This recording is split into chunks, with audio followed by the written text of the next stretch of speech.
Hello and welcome to another episode of the PA Path Podcast. Before we get started, we would like to thank our episode supporter, Southern Illinois University Medicine Online Doctor of Medical Science degree, now enrolling for 2025.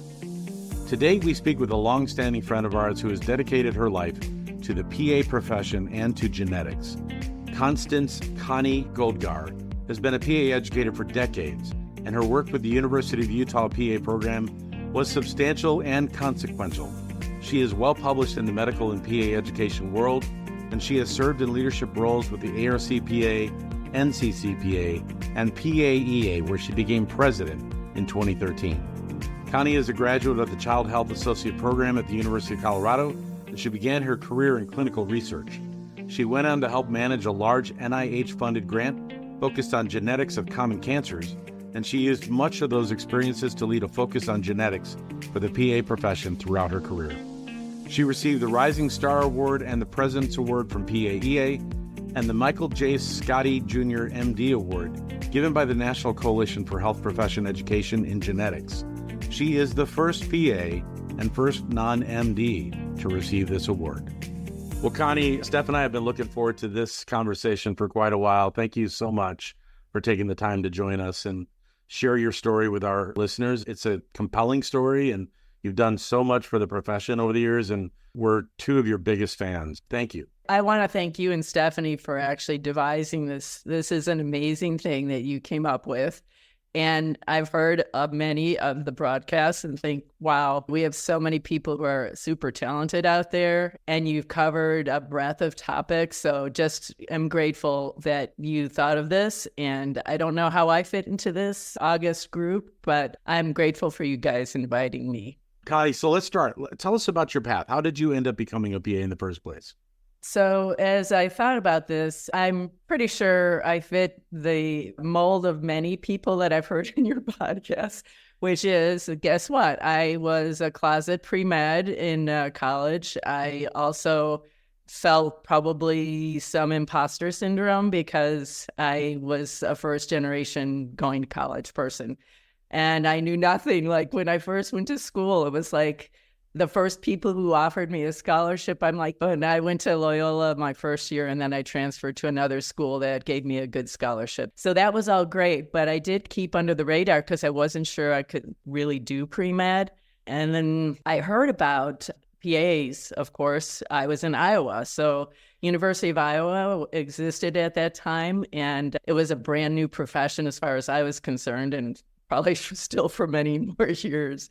So when I heard about it from a friend, actually, I said, wow, that sounds like something that probably could be something I could do. And at the time, I really wasn't clear what PA was. But looking up, doing my due diligence, I saw that really it resonated, the whole idea of serving the underserved and trying to extend to areas where people were not getting care. I grew up on the south side of Chicago in a big family, and we did not have care many times. So that part of things really felt something that could help define me. I had a sister who at age 14 was diagnosed with ulcerative colitis, actually misdiagnosed, I'll say that, but she suffered a great deal. She was at Laura Beta Hospital for months at a time and really disrupted our family in so many ways, so hard for her. And peds seemed to be something I was drawn to. So when I started looking at programs, first of all, I didn't have a big medical background like MedX, so I knew that wasn't a possibility for me. But University of Colorado program is a 3-year program, which made me feel like they gave me enough background to not be dangerous when I got out. And then it was peds oriented, like we did not learn anything about adults. So because of that, it was like a good match for me, and it turned out to actually be a really good match for me. So I know that at least part of your journey took you through here in Nebraska, but tell us a little bit about your clinical journey. What clinical jobs did you have, and what did your clinical path look like on the way to your educational career? Yeah, so I wound up getting placements by folks at the University of Nebraska. I was doing my third year, which was our kind of internship year, and my husband and I got married my last year in PA program, which I told all of our students never do that, but they do it. I did it. And at the time, I was going actually lots of different places. I went to Mexico, I went to Boston, I went to Atlanta. I really wanted a very wide experience during my internship. But the last few rotations were set up by the University of Nebraska, and they were very kind to me. My very last rotation was in pediatric gastroenterology at the University of Nebraska Medical Center. And oh my gosh, I absolutely fell in love with the people I was working with. I was working in the hospital with a team. There's a nutritionist and a specialist nurse and these two docs that were funnier than anything. And I just was like, oh my goodness. And toward the end of my rotation, the guy who's the head of the group said, so what are you planning on doing after this? And I said, I'm going to be looking for a job. This is my last rotation, of course. He said, we'd love you to join the team. And I was like flabbergasted, of course. And I was like, are you kidding? And the only downside was they had already advertised for a nurse specialist for the job. And I was like, oh, okay, so that has to be changed. And how will the nurses be? Because how that might happen when you're starting to work on the floor. And actually, it all worked out. But I was super nice to the nurses who taught me a ton and just a great job. I will look back and still say, wow, how did I land that? The position was also interesting, not only in that I worked in the hospital, we had office hours to admit folks. We did rounds. We also did rounds on adults in GI. So I was learning a ton. But they also wanted me to work with them in their clinical research part, which was a good draw for me because that's what I did before I went to the CHA program. But the coolest thing was Dr. Vanderhoof was a pilot, and he had his own plane, a four-seater, and we would actually do small clinics out in Nebraska, rural Nebraska, and we'd go also to South Dakota. And lots of the patients that would have normally been in the hospital for extended times, infants in particular, we had their moms taking care of them, doing TPN and whatever at home. And it was just shocking to see how these kids just thrived in their own homes with their parents. And it was a lot of work for their folks, but wow, such a difference, I think, in their development and being away from the hospital. So that showed me also this whole rural environment that I didn't have. I grew up in a big city, so I didn't have a lot of experience with that. So it was heady in the sense of just being able to do things and to reach people that, in a way that I hadn't even entertained. I'm often asked by pre-PAs that have a similar background to yours, whether PAs are in research. So I think it's interesting that you had that going into PA school and then continued some of that after you graduated. How did that contribute to your educational career? Because at some point you decided to move into education. I have to believe it probably really helped you assimilate into a academic culture. Yeah, that's a great question because partly my background in probably doing any kind of research had to do with, I had a biology degree, and when I came out, I still was hunting around for the right PA program, and I was working at the University of Chicago, and I knew I wanted to really be with people, so patients were critical. And when I finally wound up getting my first position, we were in Omaha for several years, and then this is what happens when you have a two-career family. My husband, I got a job offer in Mississippi.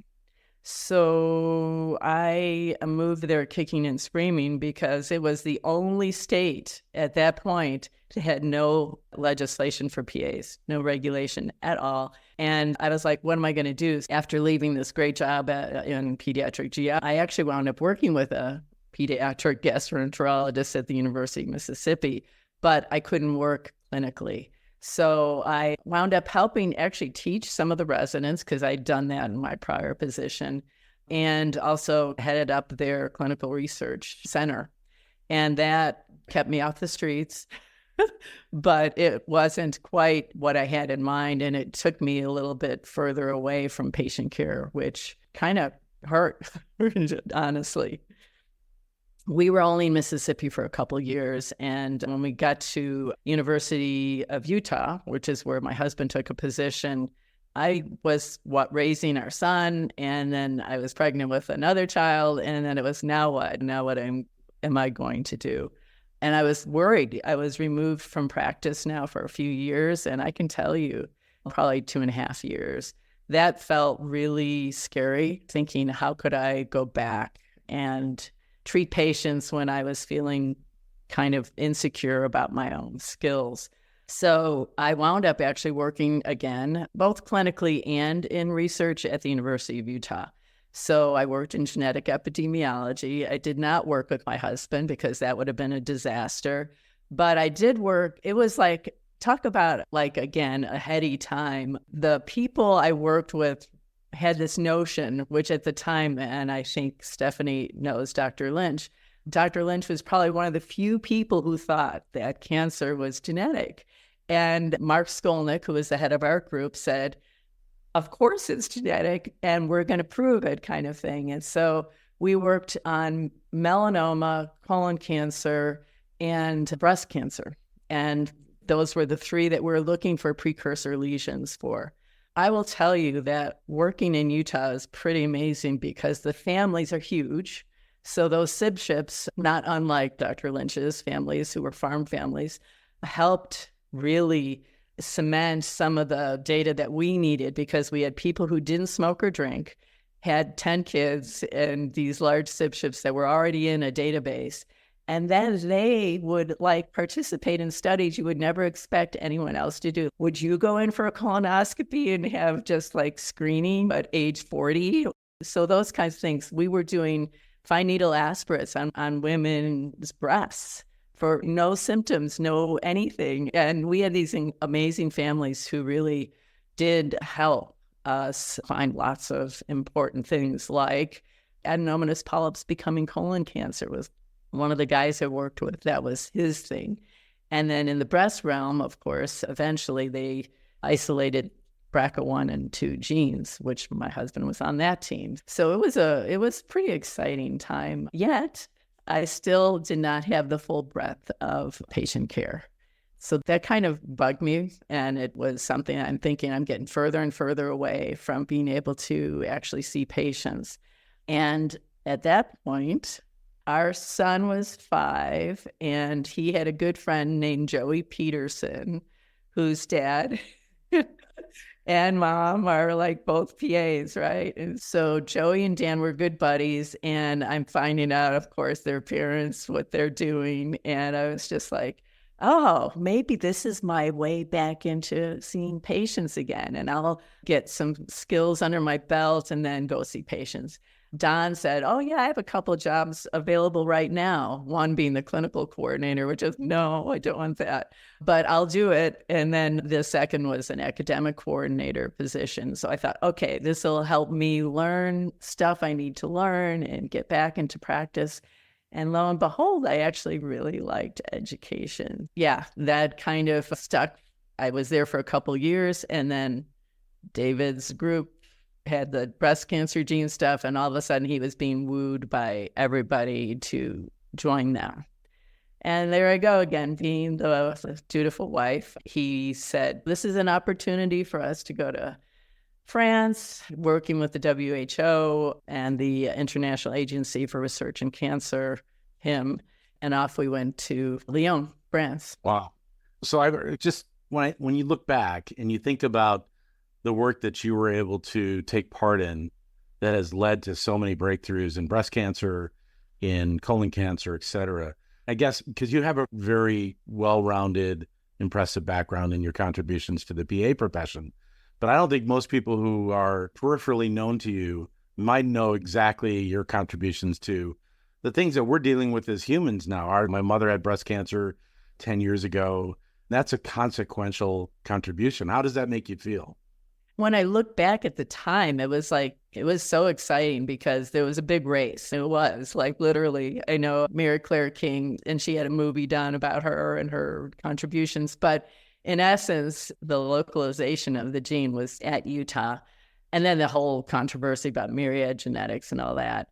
But it was you were really working hard to try to find something that would really help women, especially young women who had this incredible family histories, that you'd think if there was a way to know ahead of time. And you'd see these families who had been getting prophylactic mastectomies, whether they did or didn't have the gene, if they had early breast cancer. And you just thought, there has got to be a better way to try to figure this out so people can be childbearing ahead of time or whatever they need to do in order to also survive to see their kids grow up.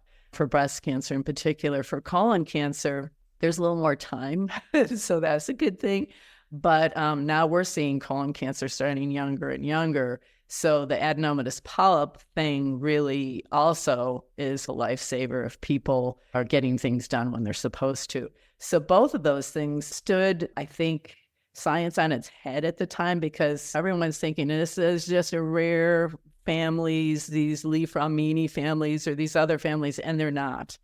And in fact, my husband's work, he's retired now, but not really.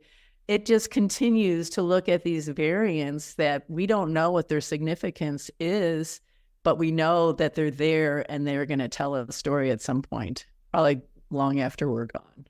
You mentioned Dr. Lynch, and I was fortunate enough in the years preceding his death, his office and the Hereditary Cancer Center was co-located in the same office suite as ours. And I got a rare peek kind of behind the curtain into that program. And you're right, just the vast expanse of data and knowledge and the families who are willing to, on an ongoing basis, longitudinally give their tissue samples and all of the information very freely to help move the field of genetics, and particularly with Lynch syndrome, forward. It was really something to see. And Dr. Lynch was a force to be reckoned with, to be certain. No kidding, yeah. And into his 80s and plus. Well, beyond his 80s, into his 90s. Yeah, He and his caretaker would bring him into the office every single day. He was committed truly up until the time of his death. Let's take a quick break for a word from our episode supporter, Southern Illinois University Medicine online Doctor of Medical Science degree. Are you ready to move forward in your career? Enroll in the online Doctor of Medical Science degree with Southern Illinois University Medicine. In 1 year, this program can help you refine your clinical and scholarly skills and help you become a better advocate and leader. You can earn 37 Category 1 CME credits for your coursework without leaving your job or your family behind. Apply today. To learn more, visit the website at siumed.edu/DMSC and register for the next virtual information session. You were really instrumental because of your background in genetics and your understanding. You had a foot both in the genetic world and in the PA education world, and you were instrumental. I think you led the charge to encourage programs to incorporate genetic content into their curriculums. And so can you talk a little bit about that and why you see that continues to be important, particularly going forward as the field of genetics continues to just explode? No, I won't take full credit for that. Actually, I did do work within our PA educators, but I will give Michael Rocky, full credit for being the pioneer. I will just say he didn't know anything about genetics and then somehow wound up with this fellowship with NIH or NHGRI, actually, with Francis Collins and Alan Guttmacher, who are like these gods in genetics, period, not to mention genetics education. So no one thinks this is true, but I'm a bit of a wallflower. And so I don't like jump in there to start stuff, but if someone says, do you want to be involved? I'm like, oh yeah, of course, and roll up my sleeves and do it. So Rocky, I met, actually, I will say this. I believed totally in genetic education, and there was a grant opportunity at different universities. You had to have an interdisciplinary team. So I know they required a nurse practitioner, a nurse midwife, if possible, genetic counselor, and a PA to go as a team to Duke. And Duke had this great grant to actually educate people to be able to work interprofessionally and spread the word as far as genetic education goes. So I went to Duke and I get tapped on the shoulder by Michael Rackover, who said, I need you. And I'm like, what do you mean? He's, you have to help do this. We need all hands on deck to move this forward in the profession. And I was like, okay, what are you doing? And then I found out about what he was doing at NIH. And I was like, you're already in the Mecca. I don't know what I can help you with. But basically, he said, I think we need to start putting together materials for PAs. And not just, obviously, we want to do it for students, but everybody needs this, like PA educators, practicing, PAs who are not quite PAs yet. And there's an opportunity to get some monies from this group. I call it NICHPEG because it's a mouthful, but it's the National Coalition for Health Professional Education and Genetics. So NICHPEG had money. And AAPA was also going to throw in some money. And we want to put together something that we can develop for programs and put it out there. And so I was like, sure, I'll do that. And I wrote the grant and we submitted it and it got funded. And so then here, all of a sudden, we're going to Baltimore to NICHPEG to use all their resources and people who are these major and incredible educators to help us to buy stuff for PAs.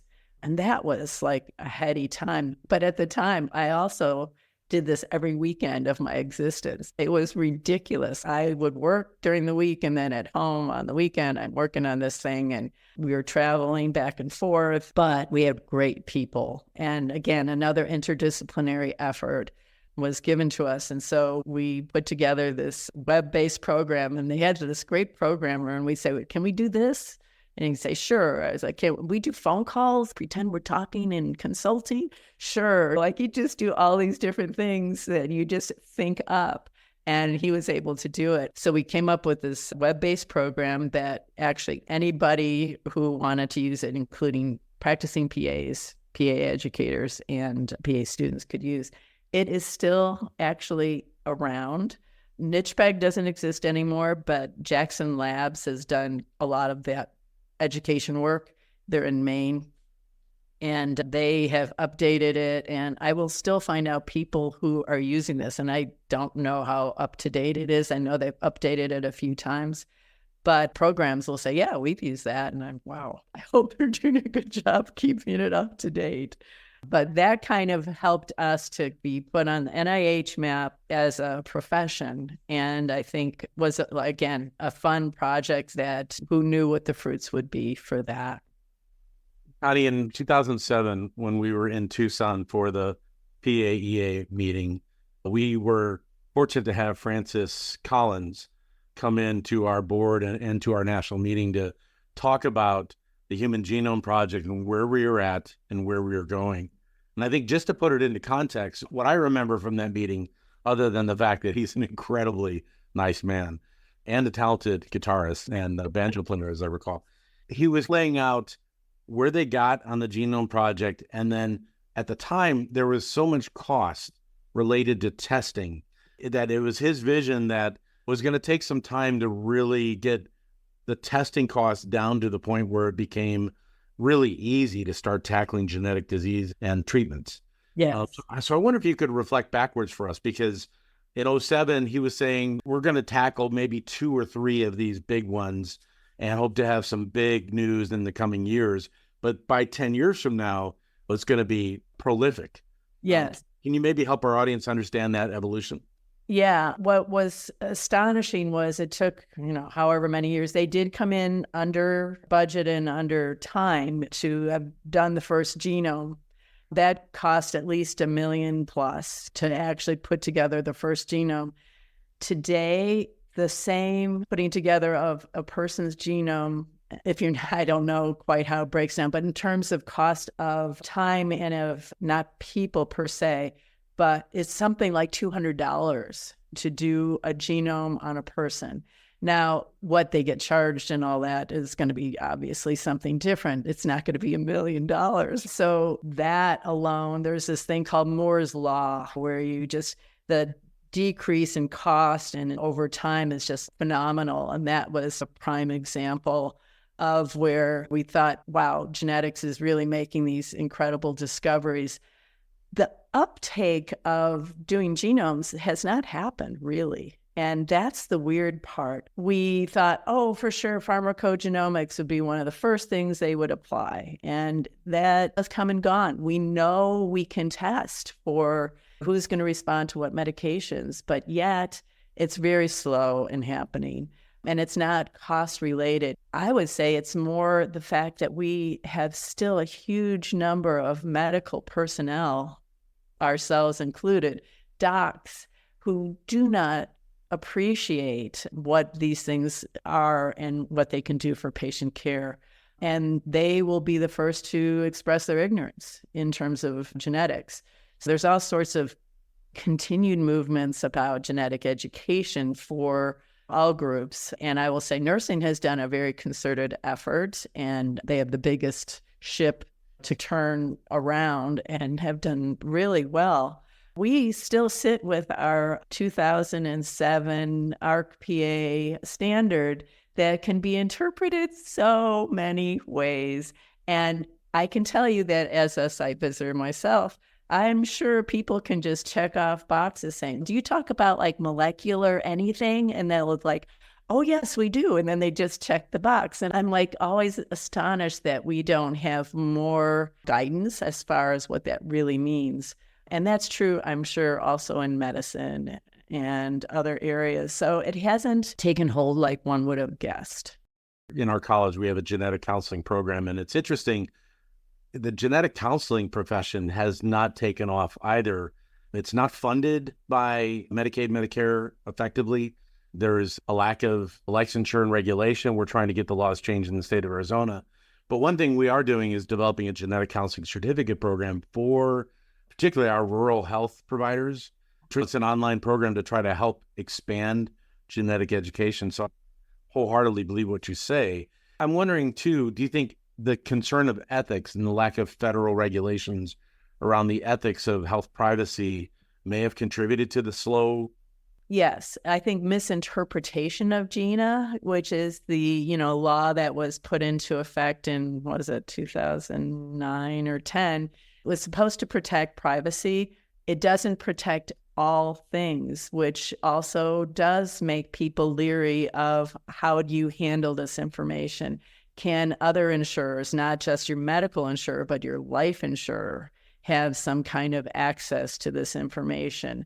And so that is still, I think, a stumbling block for people thinking that they can actually actionalize the genetic information, even though we have this other act that kind of protects, it doesn't protect everything. And so there probably is some reservation about from the standpoint of healthcare folks. But you're right about there have been many more genetic counseling programs, but they do not do what we do. And I always thought, gosh, if we could, and this was something I actually talked with when Trent Honda was our director at the time, we were looking for other projects and thinking, what if we did something to add some genetic education to the PA education and increase those abilities for a small cadre of folks who might have that interest? There wasn't a financial model that made that work either. And it might be interesting if we do shift to a doctoral degree down the road. Yes. And in some programs' estimations, that means more education. Not in all. I think some programs are already 3 years long. They're already 107 credits anyways, or what have you. But maybe there's an opportunity there for a genetics focus, a track, an added certificate of qualifications or something. It's needed because we don't have enough actual clinical geneticists out there either. They don't get paid well and they can't fill their residency positions. So we're like in a weird lost situation about how to promote genetics in medicine. Lots of opportunity for evolution in that area, for sure. Yeah. Connie, a single podcast episode of 30 or 40 minutes is grossly insufficient to cover all of your contributions to the profession and to medicine and to education. Between your leadership in the profession and your contributions to the educational sphere, we can't even begin to scratch it all. So I wish we could schedule about 4 more episodes with you, because I think there's a lot of great stuff that you've done and interesting things that you have navigated that we could continue to talk about. But since our time is coming to a close, we always like to end by giving our guests an opportunity to give us some parting thoughts. Maybe there was something that you didn't have an opportunity to chat about that you wanted to touch on, or maybe you have some parting advice for our pre-PA audience. Anything that you'd like to touch on before we go? I guess it's really more from the leadership standpoint, and I have been super lucky, I'll just say lucky, to have people like you guys as friends, but also people who tap me on the shoulder. I think they didn't know me at all. Maybe they just need an extra body. I'm not sure. But I think Don, for whatever reason, he probably was desperate, needed to get some other faculty on board. Rocky, who else is going to know anything about genetics? Okay, you come along. Or Paul Lombardo, when he wanted us to teach the teachers evidence-based medicine. Those things we were asked to do. And then I think as PAs, we say yes a lot. That may be what we do. I just want people to know, students in particular, but as they get out into practice, someone's going to tap you on the shoulder and they're going to say, would you be interested in doing this extra thing? And I think, gosh, you always are learning something. You learn something about yourself, whether it's something you want to do in the future or not, whether it excites you. But by saying yes, it is extra work, but it also brings a whole other dimension to your work. I thought I was the luckiest person to be a PA faculty and learn something new every day. And I know I did. So those are things I just say yes. And you will find your niche and narrow it down to 1 or 2 things. Don't do 10. But you will find things that really bring you joy and also hopefully lift other people up as well. Your patience. Yeah, I think that's a great way to wrap it up, because what you've been able to do is say yes to some really important things that have contributed to making the profession and the world a better place. If you think about when you say yes, you're risking maybe your wellness. But if you say yes to a few things that really matter to you and you're passionate about, it actually brings you wellness. So, Connie, thank you so much for taking the time with Steph and I. It was so good to see you. And thanks for all that you've done, and enjoy a well-deserved retirement. Thank you, guys. And thank you for all that you continue to do for the profession. We want to thank Connie for her time and insights into her incredible career, including her contributions to clinical research, genetics education, and the PA profession. We also want to extend a special thank you to our supporter, Southern Illinois University Medicine online Doctor of Medical Science degree, for their support of this podcast. Visit siumed.edu/DMSC to learn more and apply. Tune in next time as we speak with the leaders of our profession, both nationally and worldwide.